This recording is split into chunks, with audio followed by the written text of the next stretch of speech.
Selamat siang pada teman-teman media yang saya hormati. Saya mohon maaf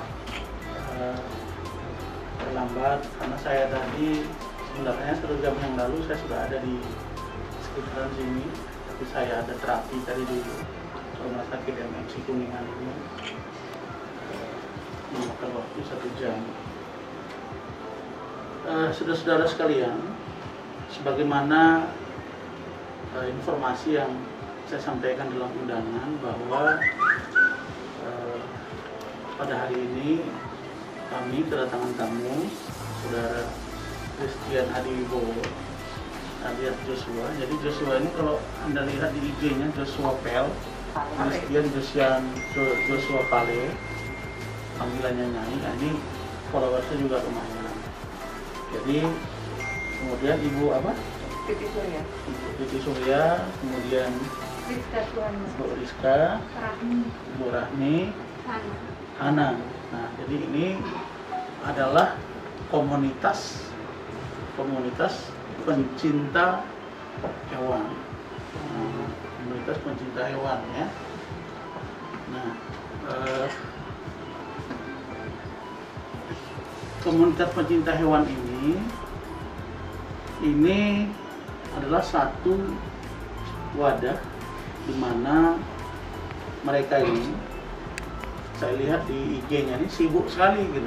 Mungkin kalau dibanding ngurus manusia lebih telaten mereka ngurus hewan.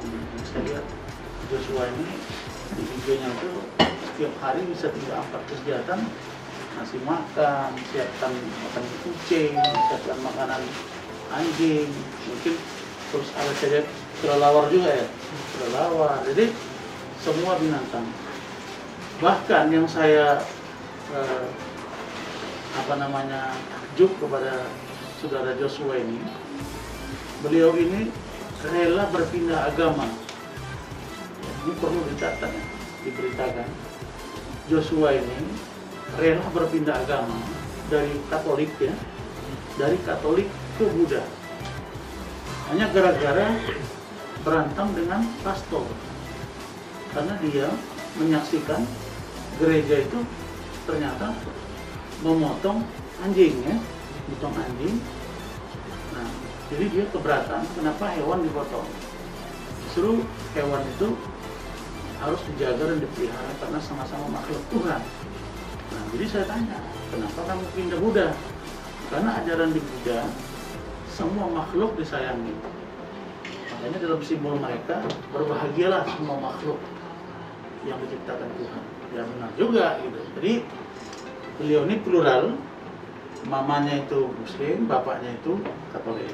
Dan saya lihat yang kemarin abangnya baru meninggal ya, itu Muslim ya. Muslim. Jadi heterogenitas di dalam keluarga. Nah, sampai sebegitunya perasaan-perasaan yang muncul dari komunitas ini. Mungkin kemarin juga saya lihat di Bali, beliau ini melepaskan penyu ya, ke lautan. Jadi ini adalah hal yang harus kita apresiasi, dan saya berharap Menteri Lingkungan Hidup untuk juga memperhatikan komunitas-komunitas ini. Nah, saudara sekalian, komunitas ini kan ada banyak. Salah satu di antaranya komunitas yang mereka buat ini. Nah, lalu ada lagi satu komunitas yang mereka ini menggalang sumbangan dalam bentuk donasi yang dipimpin oleh saudara Bim Bim. Bim Bim ini panggilannya ya, nama lengkapnya siapa? Wahyu Winono. Wahyu Winono. Jadi Bim Bim alias Wahyu Winono. Saudara Bim Bim ini kalau Anda lihat juga di Instagramnya itu banyak sekali juga. Beliau itu ternyata menerima sumbangan, atau donasi kepada teman-temannya dengan masuk ke rekening pribadi. Nah, dan itu tidak pernah diaudit gitu. Nah, kita hitung-hitung itu lebih kurang 3 miliar. Nah, karena tidak ada transparansi, maka komunitas ini yang pernah membantu menyumbang ya, deh ya, nah, pernah menyumbang, terus dia juga pernah menyumbang, atau ibu-ibu ini pernah menyumbang ke donasi itu. Ini tidak pernah di audit, sehingga patut diduga dana ini diselewengkan. Nah, beberapa waktu yang lalu saya lihat BIM-BIM ini pernah mendatangi seorang lawyer, kalau saya nggak salah waktu itu Sunan Kalijaga. BIM-BIM ini bercerita bahwa ada orang yang membuka donasi pribadi, dan itu kami menduga diarahkan kepada klien saya, saudara Christian Adiwibowo Joshua. Nah, Joshua-nya juga menyatakan komplain. Karena itu kita dalam 1-2 hari ini akan melaporkan saudara BIM ke Polda Metro Jaya dalam dugaan tindak pidana penggelapan dan atau penipuan. BIM ini tinggal di mana? Di Depok ya. Ya, berarti masih Polres Metro Jakarta, masih Polres Metro Jaya lah itu, wilayah hukumnya. Jadi itu dari saya. Silakan saudara Joshua ya, Christian Adiwibowo alias Joshua, untuk menyampaikan permasalahan yang sesungguhnya, baru nanti ditambahkan para korban. Nah, jadi beliau ini komunitasnya, kemudian dia pernah menyumbang tapi dalam bentuk barang. Nah, yang pernah menyumbang langsung itu, nah ini beliau-beliau nih ya kan, ya deh, pernah menyumbang langsung ke donasi dan tidak transparan. Harusnya itu harus ada audit. Jadi harus membuka itu. Ini kok masuk ke rekening pribadi? Kalau dia donasi harus rekening yayasan, gitu loh. Nah, kalau dia pribadi berarti ada sesuatu. Apalagi tidak pernah diaudit. Jadi kita minta ini untuk dilakukan audit. Silakan, saudara Joshua. Ke tempat saya, ke tempat shelter saya, ada yang ormas, sehingga saya harus mengeluarkan uang hampir 11 juta lebih. Tepat laporan dari yang bersangkutan. Siapa itu? Bimbi. Bimbi ya, saudara BBC. Nah. Berapa 2 jam sebelum ormas datang, beliau mengancam saya melalui SMS, mengatakan bahwa akan ada ormas, beberapa ormas datang. SMS masih ada nggak? Masih. Terus? Nah, beliau mengatakan bahwa akan datang beberapa ormas karena saya dituduh tidak memiliki izin. Padahal yayasan saya berbadan hukum dan sebelum membuat shelter pun pemilik tanah sudah memberikan. Apa namanya yayasan kamu? Yayasan Sarana Meta Indonesia. Sarana Meta Indonesia. Oke. Nah, di situ saya dikatakan tidak punya izin dan saya bermasalah dengan ormas. Akhirnya ormas datang. Hari itu jadi operasional shelter benar-benar kami terbengkalai karena di situ ada anjing kucing, sakit jantung, kanker, tumor, dan kesulitan fisik. Staff saya dan perempuan termasuk dokter hewannya juga mengalami ketakutan. Dan kita hanya 1 hari, hingga akhirnya hari Kamis datang, mereka datang lagi dan kami harus mengeluarkan uang sebesar 5 juta rupiah. Kemudian datang lagi, beberapa hari kemudian datang lagi ormas kita ulang, dan salah satu pengurus yang mengaku pengurus ormas di bagian di daerah tersebut minta uang lagi sebesar 5,5 juta, jadi hampir 11 juta. Dan di media sosial pun saya diputarbalikan omongan. Nah, yang jadi permasalahan kami setelah kami melihat beliau mengaku sudah punya yayasan dan itu ada buktinya dari postingan beliau. Setelah dicek, ternyata di yayasan tidak ada nama komunitasnya beliau. Kemudian muncul lagi di postingan baru, beliau mengatakan bukan yayasan tapi komunitas, organisasi. Dan beliau mengaku tidak punya NPWP. Sementara kami rutin setiap tahun melaporkan SPT pajak. Kami memiliki NPWP yayasan. Kami rutin membayar SPT tahunan. Nah, tetapi beliau mengaku tidak punya NPWP, namun punya banyak usaha kata beliau. Dan terakhir kemarin yang heboh beliau mengaku membeli mobil Foxy yang harga 500 Dari juta. mana? Kami cek di sekitar 485 juta ya. Tapi itu perkiraan kami lihat dari harga mobil itu Opsi ya. Foxy dan ada 2 mobil lain. Dan itu pun Sebelumnya beliau ini naik apa? naik tahun 2017 kami temukan di media sosialnya beliau naik motor. Ada fotonya di forum. Jadi patut diduga uang itu disalahgunakan gitu. Ya, karena tidak pernah memberikan audit atau laporan transparan. Padahal beliau menuduh saya saya memang menggalang donasi menggunakan rekening yayasan dan rekening pribadi supaya untuk memudahkan pembayaran yang memerlukan debit.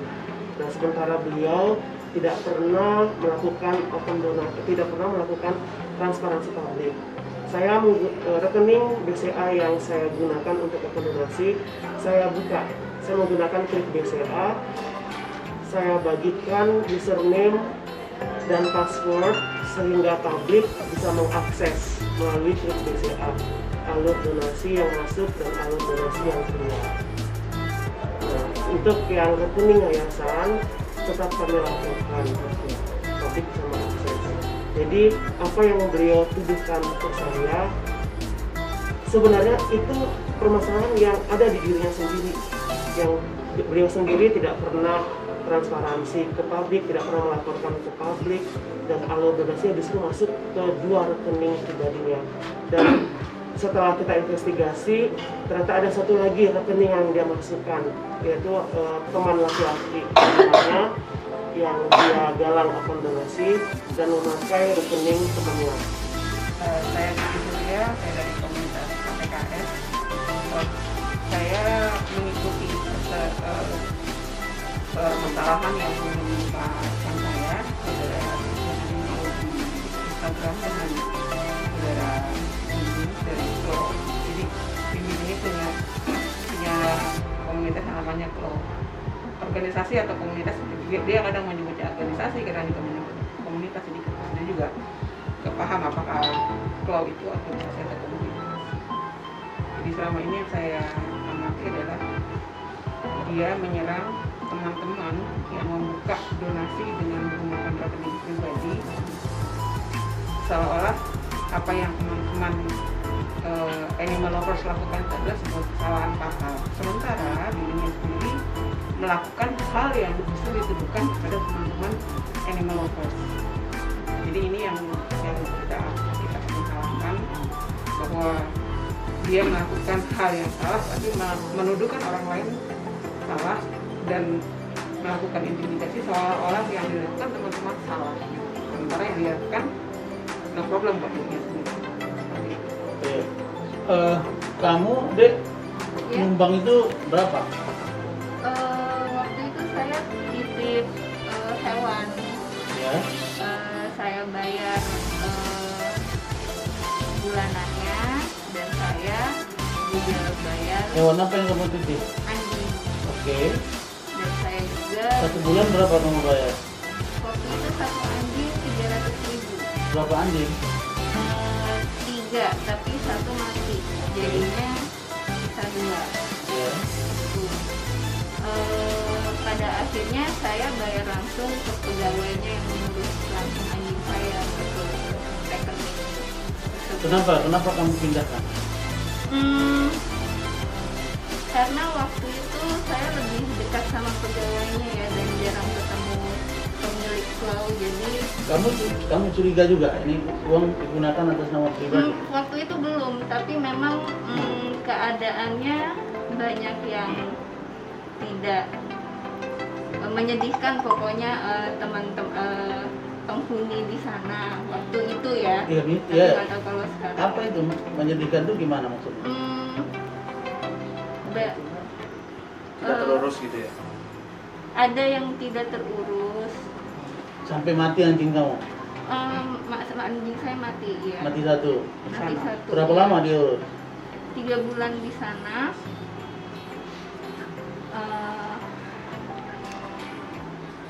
Oke, dari saya segitu aja. Oke. Terima kasih. Iya, coba tambah Kak.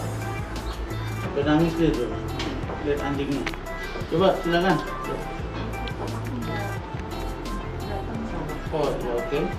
Ibu. Saya Rizka Suhanda dari komunitas pecinta kucing sehati. Kalau saya punya- Komunitas pencinta kucing sehati. Kucing, Oke. pecinta kucing sehati. Saya salah satu orang yang diintimidasi oleh Bim Bim Claw atau Wahyu Winono karena saya mempertanyakan donasi yang dia buka di kitabisa.com sebesar 3 miliar yang kala itu sudah mencapai 2 miliar lebih. Saya hanya mempertanyakan kemana dan untuk apa dialokasikan kemana dana itu, walaupun sebenarnya dana itu memang belum dicairkan. Dari percakapan WA di grup saya di KPKS itu ada yang screenshot lalu dikirim ke Bim Bim Claw lalu disebar-sebarkan di Facebook, dan kami beberapa kawan-kawan yang ada yang ada dalam percakapan di WA kami itu diintimidasi oleh Bim Bim Claw dan kawan-kawan. Apa itu? Intimidasinya seperti apa? Intimidasi seperti membuli gitu Pak. Apa itu buliannya? Banyak sekali sih, masih ada sih. Masih ada semua? Itu bisa nanti Sepertinya kami print. contohnya kayak gimana? Bulian Contohnya atau gini, intimidasi itu? bukan hanya ibu, tapi ada banyak yang lapor. Jadi misalnya komen, jadi komennya itu kan otomatis ID, IG dan Facebooknya kan ada. Jadi dia capture dan dia posting. Otomatis followersnya yang nggak tahu benar masalahnya langsung membuli. Nah, bulinya itu bentuknya seperti apa? Apakah menuduh yang sebaliknya apa kayak gimana gitu? Dicari alamatnya. Ini orangnya seperti gini. Ada yang tahu nggak ini alamatnya Ibu Rizka atau Ibu Luli? Ada tidak? Karena kan posisi percakapan WA itu owner tidak mengetahui kalau anjingnya sudah meninggal beberapa jam sebelumnya. Nah dari situ dia menjadi opini. Akhirnya begitu saya posting percakapan pet shop ini yang mengakui bahwa mereka adalah donaturnya yang bersangkutan, beliau kalang kabut. Beliau minta pertemuan hari Jumat. Akhirnya saya bertemu dengan perjanjian tolong hapus semua postingan tentang owner Sky anjing ini, dan saya pun akan hapus postingan capture percakapan antara owner, pihak pet shop dengan ownernya ini yang mengatakan bahwa mereka adalah donaturnya yang bersangkutan. Nah, saya sudah hapus, tapi dia belum, masih otomatis netizen masih mencetak dan membuli ownernya. Akhirnya saya telepon, bro, itu belum dihapus ya postinganmu. Aduh, aku maaf bro, aku nggak tahu nih bagaimana sih cara hapus postingan di Instagram. Dari situ saya lihat orang ini nggak benar, orang ini nggak jujur, orang ini benar-benar. Nah, di situ pun akhirnya pengakuannya dia mengatakan bahwa mereka yayasan, ada capture-nya. Mereka mengakui karena mereka aktivis dan yayasan, jadi mereka terlibat. Mereka membantu proses mediasi ini, padahal sebenarnya bukan. Ini kan sama-sama pegiat animal ya Bang ya. Betul. Ada ini nggak kalau kita sedikit seuzon, ada konteks saingan gitu nggak? Saya rasa iya, menjatuhkan pasti. gitu.